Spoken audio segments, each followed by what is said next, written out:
Hey guys, how are you guys doing tonight? I'm like a week and a day late with this video. So last week I was actually in Montana for the Spartan race and it was beautiful there. Like I can't even tell you how absolutely gorgeous it is. Even just flying into Montana with all of the mountains, like it was so majestic and beautiful, but it was freezing. Okay, it's freezing fucking cold. And at one point, it was really weird because the sun was shining super bright, but the there was snow falling. It was really weird. But everybody in Montana was amazing. People were so nice. Like I couldn't believe how nice everybody was. Our hotel was a dump. It was disgusting. But whatever. You live and you learn.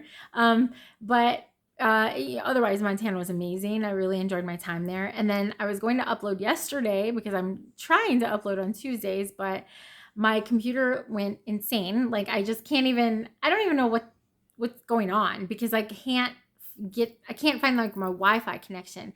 And I don't mean just my actual like network. I mean like the whole like option for Wi-Fi connection. Like I Googled it. I tried to figure it out. I cannot figure it out. I'm bringing it to the good old people at the Geek Squad because I have no idea what the hell happened to my computer. So thank God I had everything in like a Google Doc and I was able to pull everything up from another computer. So that's the computer that I'm using because I do have to reference it for a few things. But anyways, let's get into this story. Welcome to my channel, Medical Malice Mayhem and Murder. And I want to thank everybody so far that has subscribed and liked and shared and commented and viewed my video. And I am going to, keep doing this because I love it. And it helps my brain. So it's really, really interesting to learn this kind of stuff. So in the last video, we talked about the Puerto Rican birth control experiment. So we talked about like our two main players were Margaret Sanger, who was the founder of Planned Parenthood, and Clarence Gamble, who was the heir to the Procter and Gamble fortune. So these two, they got together because they both believed very strongly in eugenics. And I explained in the last video, but I'm going to give a little brief overview again. Eugenics was thought up by Francis Galton, and he was actually a cousin of Charles Darwin. So Charles Darwin, everybody knows Charles Darwin, the theory of evolution. So Galton took Darwin's theory of evolution and Mendel's theory of inherited genetic traits, and he mixed them all together and he made them his own thing. And he decided that he wanted to create a perfect human race. So basically how he would do that is through population control and breeding out undesirable traits in people. He wanted, good stock, I guess you would say. So Margaret and Clarence, like I said, they both believed very heavily in eugenics. And eugenics is very deeply rooted in white supremacy. Many wealthy people bought into this idea, like all the fucking rich people basically bought into this idea because they wanted to get rid of poor people. And which is like crazy. If you don't have any poor people, who's gonna work for you? Like I don't know what the fuck they were thinking, but whatever. So truth be told, I think it was more about classism than racism, but it was definitely, racism was rooted in like the heart of it. So Sanger and Gamble, like they came up with like this other thing together, and they called it the Negro Project. So their plan was that they wanted to end Southern poverty, and they figured the best way to end Southern poverty would be to end Black poverty in the South. So what Sanger wanted to do is she basically just wanted to like get birth control to Black women, and hopefully then that way she could control the population. Now, Gamble, on the other hand, he didn't give a shit. Like he didn't care. He didn't care how he did it, but he just didn't want any more poor people. He definitely didn't want any more, Black people. He didn't want disabled people. He didn't want anybody who was too stupid. Like anybody who was just like a poor stock, or what he felt was poor stock. That's, he wanted to get rid of it. He didn't care. And Gamble had already had clinics in Puerto Rico before they made the women in Puerto Rico guinea pigs with birth control. And he was, the government and him and all these rich people, they were like coercing women down there to get sterilizations for the good of Puerto Rico. And then they were doing the same thing here. And I think it's crazy because this is like just one of those stories again that's lost in history. I didn't hear about any of this shit in my history book. Like, I didn't read none of this. Nobody talks to me about eugenics. I've vaguely heard of eugenics, but I didn't know that any of this happened, So the idea for the Negro Project was actually conceptualized by Margaret Sanger. So she's the one who said, hey, we should try to do this. We should try to get birth control to all of, the Black people in the South. So then that way, we can control the population. She didn't fully run it though. It was run by the Birth Control Federation of America, which is actually that they actually eventually became Planned Parenthood. The original project that Sanger wanted, it included outreach, education. Her plan was to open up a bunch of Black run clinics so that Black people would trust these doctors. But the BFCA, they deviated from Sanger's original plan. They didn't use Black doctors, they used white doctors, and inevitably it failed because people, Black people just did not trust these white doctors. They just didn't trust them, and they're telling them take this pill. They were like, oh, hell no, we ain't doing that. So it eventually failed. But even though that failed, at the end of the day, Gamble, he didn't really need Sanger because he had other stuff going on. He was like, no, I'm getting rid of the less fit members of society. He just didn't care. He wanted these people gone. So, he had the Pathfinder Foundation, and he opened that, and he used that foundation to open up clinics and to sterilize as many people as possible.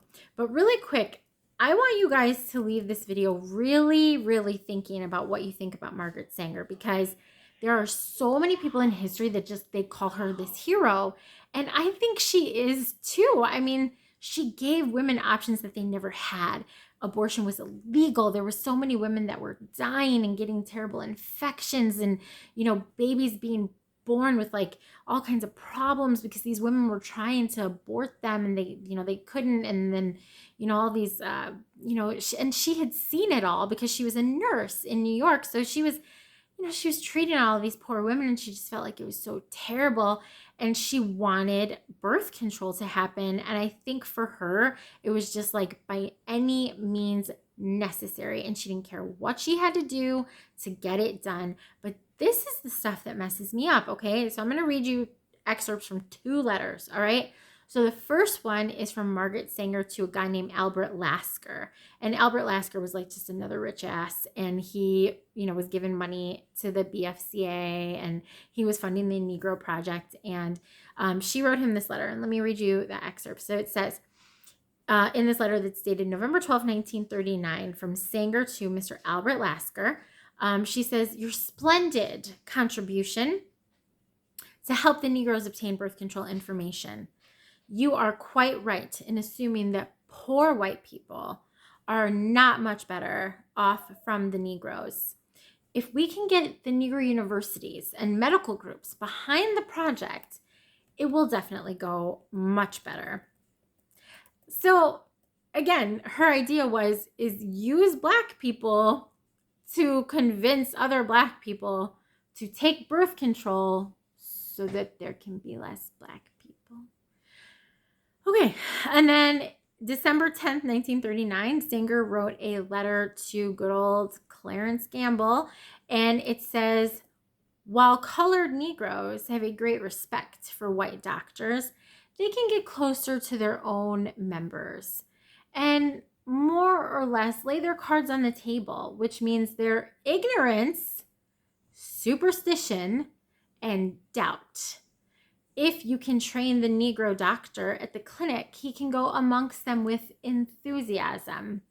The minister's work is also important, and he should be trained. We do not want word to go out that we want to exterminate the Negro population. And the minister is the man that can straighten out the idea if it ever occurs to any of their more rebellious members. Oh my gosh. So it's like, I don't know what to do with that information, because it's like, so many people say like, like Margaret Sanger was not racist, like blah, blah, blah. And I think like, okay, let me play devil's advocate. Like back then, yes, like people did talk so different, especially white people. Like there was so many things that were way more acceptable to say then.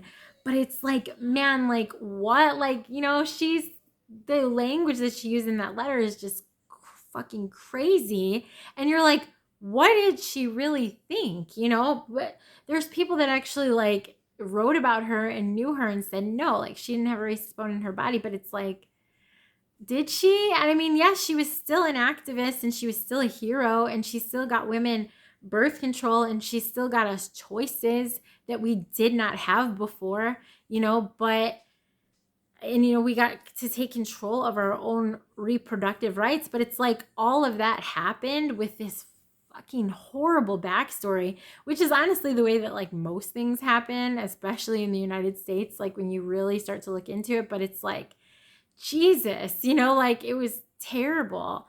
But, I don't know, like, was it classist? Was it racist? Was it, she just didn't care about any of it and she just wanted birth control? Like, I have no idea.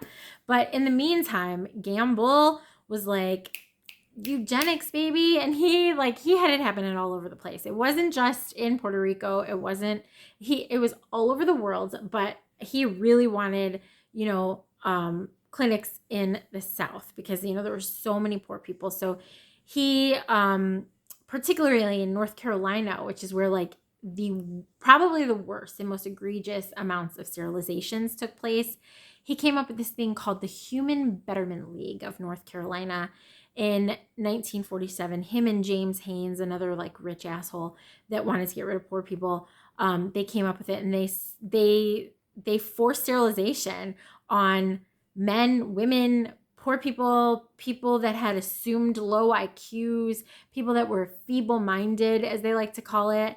And they didn't even use doctors to decide this shit. They used social workers to decide who isn't fit to have babies, basically.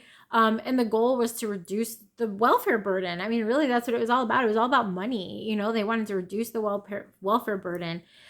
This disgusting ass program happened all the way until 1977.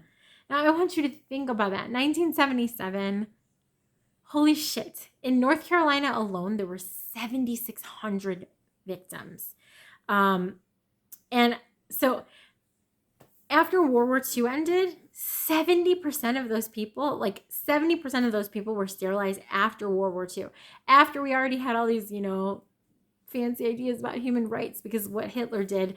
But no apology was actually issued to these people all the way until 2002, which is, holy shit, that's like so long.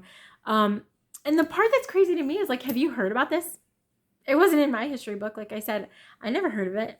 I didn't know this happened. I didn't know that there was like, and some of this was like kids, like I saw one story on YouTube about a girl who was 15 at the time this happened to.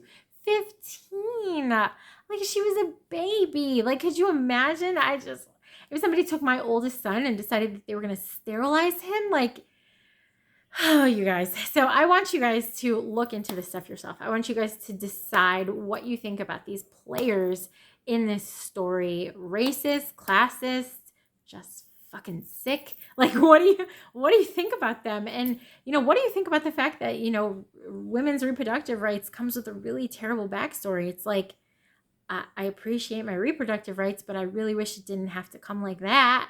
So I want you guys to comment down below. I want you to tell me what you think. I want you to tell me if there's anything else that you want me to talk about in the future. I want you to give me your opinions. I want you to like, subscribe, turn on that notification bell. Share this with anybody that you can that you think would be interested in this story or any of my other 2 videos. And then I will see you guys next time. I have more crazy stuff to talk about next time. because this video, I got it through, we're going to talk about, man, we're going to talk about a big one. So stay tuned for next time. All right, you guys have a good day. Bye.